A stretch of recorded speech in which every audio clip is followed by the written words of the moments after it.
Does 96 minutes of pretty much non-stop demented carnage sound good to you? Well, stay tuned, you little sicko. Evil Dead Rise ditches the usual cabin in the woods setting, instead taking place in a Los Angeles high-rise apartment. The reunion of two sisters is cut short when an earthquake hits the area and an ancient book is uncovered. Trapped in the apartment, the situation becomes a fight for survival after a bloodthirsty demon is unleashed. Evil Dead Rise was written and directed by Lee Cronin, and it's obvious he's a massive fan of the franchise, with so many callbacks and homages to the original trilogy featured throughout the film. From the very first opening sequence, fans of the franchise should feel like they're in good hands. And talking about the opening, what a way to kick off the unhinged chaos that is this film. The opening scene is absolutely twisted and sets the tone for what's to come, especially in regards to the level and originality of the violence and gore. There's also an awesome title card reveal, which, being in the cinema, I was able to experience the full impact, and it was epic. In the cast, we have Lily Sullivan and Alyssa Sutherland playing sisters Beth and Ellie. Alongside them, we have Morgan Davis, Gabriel Eccles, and Nell Fisher playing Danny, Bridget, and Cassie. I thought the performances of all of the cast members were solid,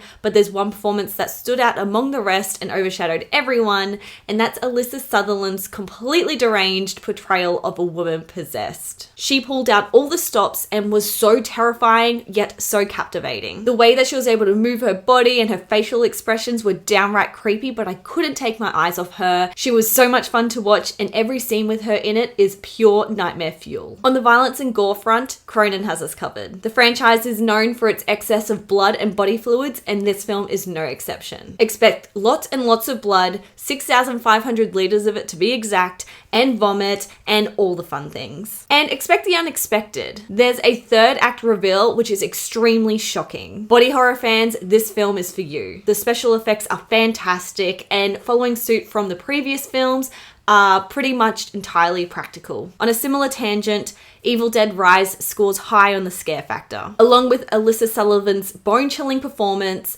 the film is extremely brutal in terms of its choice of victims. This film is unapologetic and goes hard. No one is safe. Everyone is up on the cutting block. I love when a film can subvert your expectations and keep you on edge.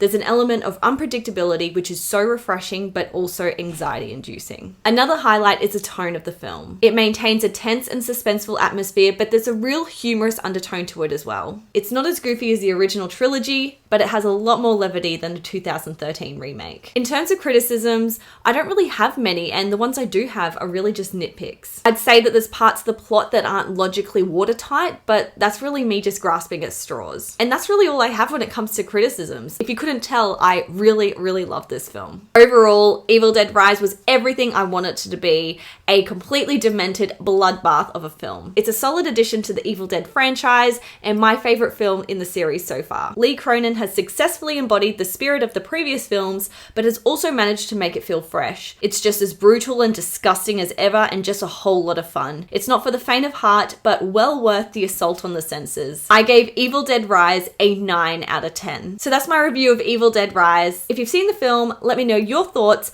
but also let me know what your favorite film of the franchise is so far in the comments below. Anyway, I'll see you guys next time. Thanks for watching.